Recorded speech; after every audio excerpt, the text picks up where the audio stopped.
Video में हम कुछ बेहद अहम और संवेदनशील मुद्दों के ऊपर चर्चा करेंगे और हो सकता है ये चर्चाएं कुछ लोगों की दुखती रग पर हाथ भी रख दें। डॉक्टर राम पुनियानी जी की पुस्तक हिंसा, सांप्रदायिकता, मिथक और यथार्थ के पिछले एपिसोड में हम चर्चा कर चुके हैं कि किस प्रकार औपनिवेशिक काल के दौरान साम्राज्यवादी राजनीति को बढ़ावा मिला। भारत पाकिस्तान के विभाजन की त्रासदी झेलने के बावजूद अब तक भारत एक धर्मनिरपेक्ष देश के रूप में जाना जाता रहा है, लेकिन आजकल इसको हिंदू राष्ट्र, एक धर्म एक राष्ट्र के प्रोपेगेंडा के तहत फैलाया जा रहा है। तो उस पर चर्चा करने से पहले कुछ प्रश्न ऐसे हैं जिनके ऊपर मैं चाहूंगी कि आप विचार करें और अपने विचार नीचे कमेंट सेक्शन में प्रस्तुत करें। ये चर्चाएं हैं कि यदि हिंदू राष्ट्र बन भी जाए तो क्या ये इस बात की गारंटी है कि सांप्रदायिक दंगे जो है वो रुक जाएंगे? बाबरी मस्जिद की तरह कोई और मस्जिद नहीं ढाई जाएगी?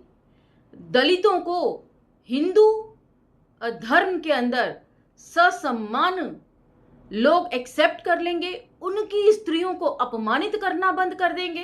क्या ऐसा संभव है? ये कुछ ऐसे प्रश्न हैं जिनके ऊपर चर्चा होनी चाहिए। हो सकता है नुपुर शर्मा के केस के बाद कुछ समय के लिए हिंदू राष्ट्र का प्रोपेगेंडा दबा दिया जाए, लेकिन ये खत्म कभी भी नहीं होगा, क्योंकि ये एक मानसिकता है जिसकी नींव सावरकर ने आजादी से काफी पहले ही डाल दी थी। तो आज का ये एपिसोड इन चर्चाओं को उदाहरण समेत समझने के लिए बनाया जा रहा है। ध्यान से सुनिए और अंत तक हमारे साथ बने रहिए। आज के एपिसोड को आगे बढ़ाते हैं। चलिए, आभासी दुनिया के मेरे दोस्तों, शालिनी बोल रही हूं। जय भीम, फूल जोहार।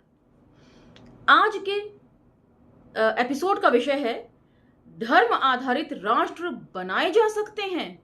Question mark. तो इसमें उदाहरण समेत अब हम इसे समझेंगे। आधुनिक समय में कोई भी धर्म आधारित राष्ट्र न तो बनाया जा सकता है और ना ही अस्तित्व में बना रह सकता है। अब इसके ऊपर लोग अक्सर ये बोलते हैं कि मुस्लिम राष्ट्र भी हैं। मुस्लिम राष्ट्र हैं और मुस्लिम राष्ट्र के नाम से हम उन्हें जानते हैं, लेकिन ऐसा नहीं है कि उसमें दूसरे राष्ट्र के लोग नहीं हैं। हिंदू बड़ी संख्या में मुस्लिम राष्ट्रों में भी रह रहे हैं और बड़े आराम के साथ रह रहे हैं।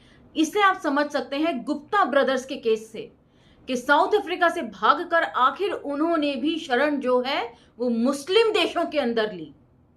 तो इसीलिए ये बात कहना कि मुस्लिम देश में दूसरे धर्मों का हनन हो रहा है, ये सरासर गलत है। वहां पर भी अल्पसंख्यकों के नाम पर हिंदू जो हैं बड़ी संख्या में रह रहे हैं और बेनिफिट्स भी उठा रहे हैं अल्पसंख्यकों के नाम पर, और जातिवाद भी अपने साथ फैला रहे हैं।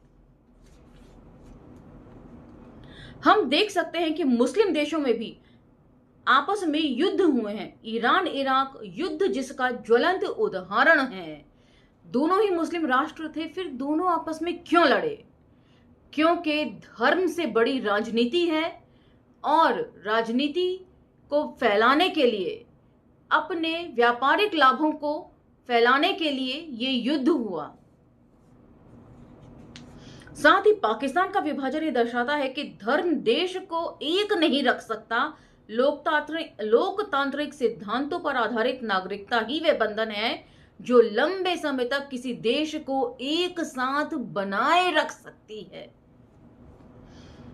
तो ये तो बिल्कुल आंखों के सामने का उदाहरण है और हम बहुत खुश होते हैं कि पाकिस्तान का विभाजन हमने कर दिया, बांग्लादेश को खड़ा कर दिया, लेकिन अपने देश का क्या हाल होगा एक राष्ट्र एक धर्म के बाद? ये विचारणीय प्रश्न नहीं है क्या? विश्व इतिहास में केवल इस्लाम ही एकमात्र धर्म नहीं है जिसमें कट्टरवाद ने पांव पसारे हों। ईसाई धर्म में कट्टरवाद की पहली लहर 20वीं सदी के प्रारंभ में अमेरिका में आई। तो अब हर धर्म में ये है, हिंदू सांप्रदायिकवादी लोग भी हैं, मुस्लिम सांप्रदायिकवादी लोग भी हैं और ईसाई सांप्रदायिकता भी है। ये लहर दास प्रथा पर पाबंदी और महिलाओं के बड़े पैमाने पर घरों की चारदीवारी से बाहर निकलकर समाज की विभिन्न गतिविधियों में भागीदारी करने जैसे बड़े सामाजिक परिवर्तनों की पृष्ठभूमि से आई। इसके बाद ईरान में अयातुल्ला खुमैनी के काल में कट्टरता ने जोर पकड़ा। इसकी मुख्य वजह थी ईरान के पिछले शासक रजा शाह पहलवी की नीतियां, जो अमेरिका के इशारों पर नाचता था। तो काफी सारी ये सारी बातें जो है हमने आवारा भीड़ के खतरों के कई लेखों में पढ़ी थी, वो विशुद्ध रूप से राजनीतिक लेख थे।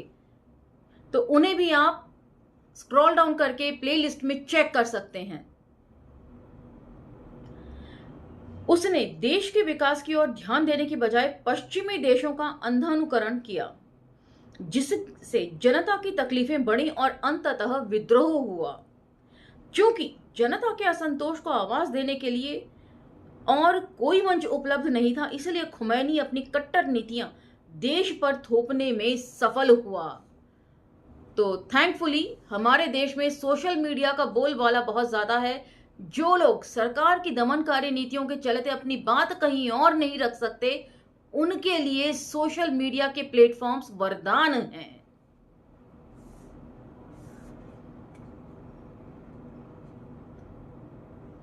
इसलिए खुमैनी अपनी कट्टर नीतियां देश पर थोपने में सफल हुआ। कई लोग ऐसा मानते हैं कि इस्लाम के सभी अनुयायी उम्मा विद इन ब्रैकेट समुदाय या राष्ट्र के लिए अरबी शब्द हैं, किंतु उम्मा की तुलना एक विश्वव्यापी इस्लामी राज्य से नहीं की जा सकती। यह ना तो व्यावहारिक होगा और ना ही साध्य होगा। साध्य मतलब आसान नहीं होगा। किंतु राष्ट्रों राज्यों का अस्तित्व एक राजनीतिक वास्तविकता है और इसका उस धर्म के मानने वाले विश्व में परिवर्तित नहीं किया जा सकता। हमने मुस्लिम राष्ट्रों के बीच युद्ध होते देखे हैं। अरब राष्ट्र का प्रयोग, जिसमें विभिन्न मुस्लिम अरब देशों को मिलाकर एक राष्ट्र बनाने का प्रयास किया गया था, बुरी तरह असफल रहा। इतिहास पड़ोसी मुस्लिम देशों जैसे ईरान, इराक, कुवैत, इराक के बीच संघर्ष का गवाह है। और ईसाई देशों में भी आपस में वर्चस्व की लड़ाइयां खूब लड़ी गई हैं और औपनिवेशिक काल में कॉलोनीज बनाने के लिए दूसरे देशों के अंदर इस संघर्ष को बाखूबी देखा जा सकता है और इसे समझा जा सकता है कि धर्म जो है वो किसी को बांध कर नहीं रख सकता। इसी बात से समझिए, ये सब कुछ व्यापार से रिलेटेड चीजें हैं। तो जियोपॉलिटिक्स जो होती है वो धर्म से बहुत ऊपर की राजनीति है। मुसलमान फतवों को कानून का दर्जा देते हैं, अगला टॉपिक है ये। अब इसके पीछे क्या हकीकत है ये जान लेते हैं। हाल के वर्षों में प्रायः सभी मुद्दों पर फतवे जारी किए गए हैं, विशेषकर महिलाओं के जीने के तरीके, उनके पहनावे और उनके वैवाहिक जीवन आदि के संबंध में। भारत में अतीत के वर्षों की तुलना में पिछले 2 दशकों में फतवे एक बड़ा मुद्दा बन गए हैं। तो बात में और गौरतलब बात यह है कि ये सारे ही फतवे स्त्रियों के खिलाफ दिए गए हैं, किसी पुरुष के खिलाफ नहीं दिए गए हैं। तो दोनों ही संप्रदाय, दोनों ही धर्म, चाहे वे हिंदू हो, चाहे मुस्लिम हो, चाहे ईसाई हो, औरतों को सप्रेस करने में ही यकीन रखते हैं। पुरुषवादी वर्चस्व को बरकरार रखने की बातें करते हैं। अब उसे कुछ उदाहरणों के साथ पुनियानी जी समझा रहे हैं। इसमें सबसे बदनाम फतवा वह था जो इस्लाम रुश्दी के खिलाफ उसके द्वारा सृजित उपन्यास द सैटेनिक वर्सेस के मामले में जारी किया गया था, जिसे पैगंबर मोहम्मद के प्रति अपमानजनक बताया गया था।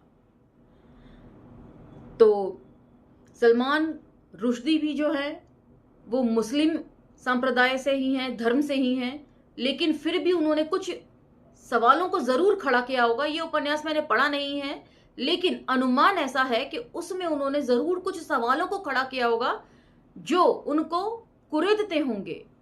तो क्या सवाल पूछना इतना बड़ा गुनाह है धर्म के प्रति? तुर्की और कई अन्य मुस्लिम देशों में फतवों को कोई महत्व नहीं दिया जाता, क्योंकि वहां धर्मनिरपेक्ष कायदे कानूनों का बोलबाला है। तो ऐसे भी मुस्लिम राष्ट्र हैं जो धर्मनिरपेक्षता की बात करते हैं। ज्यादातर फतवे मौलानाओं द्वारा जारी किए गए हैं और वे मुस्लिम समुदाय के सामाजिक परिवेश से मेल नहीं खाते। तो ये गौरतलब बात है। तो इस बारे में मेरे को ज़्यादा नॉलेज नहीं है, तो इसीलिए मैं इसे बहुत ज़्यादा आपके सामने रख नहीं सकती। लेकिन जो मुस्लिम धार्मिक लोग हैं वे ज़रूर कमेंट सेक्शन में हमारा मार्गदर्शन कर सकते हैं, हमारी नॉलेज को एनहेंस कर सकते हैं उदाहरणों से या किसी बात से। कई दिनों तक अखबारों की सुर्खियों में रहने वाले एक फतवे का संबंध गुड़िया नामक एक महिला से था, जिसके गुमशुदा पति आरिफ को पाकिस्तानी सेना ने पकड़ लिया था, लेकिन जिसे भगोड़ा मान लिया गया था। एक दिन अचानक वह वापस आ गया। इस समय तक गुड़िया का दूसरा निकाह हो चुका था और वह गर्भवती थी। स्थानीय पंचायत ने उसकी राय जाने बिना यह निर्णय दिया कि उसे अपने पहले पति के पास जाना होगा और बच्चे का जन्म होने के बाद उसे दूसरे पति को सौंपना होगा। तो औरत के कितने हिस्से कर दिए जाते हैं फतवों के जरिए, एक मन में कुछ और एक मन कहीं और। जून 2005 में दारुल उमूल देवबंद ने निर्णय सुनाया कि इमराना, जिसके ससुर ने कथित तौर पर उसके साथ दुष्कर्म किया था, को अपने बलात्कारी ससुर के साथ रहना होगा और अपने पति को छोड़ना होगा। इस मामले में भी इमराना की राय नहीं मांगी गई थी। और इसे ऐसे भी समझ सकते हैं कि राष्ट्रवादी बड़े संगठन के जो संचालक हैं उनकी पत्नी ने भी खुले तौर पर आरोप लगाए हैं कि वे अपने भाइयों और पिता के साथ मिलकर उनका शारीरिक शोषण करते हैं। तो औरतों को दोयम दर्जे का समझना कब बंद करेंगे धार्मिक पुरुष? ये भी एक चिंता का विषय है, इसके ऊपर भी चर्चा होनी चाहिए। तो इसी के साथ आज का ये एपिसोड समाप्त होता है। अगले एपिसोड में आपसे जल्द भेंट होगी। तब तक लाइक, शेयर, सब्सक्राइब करना ना भूलें और हर बार की तरह मेरी नसीहत के इस पर चिंतन करना भी ना भूलें। धन्यवाद।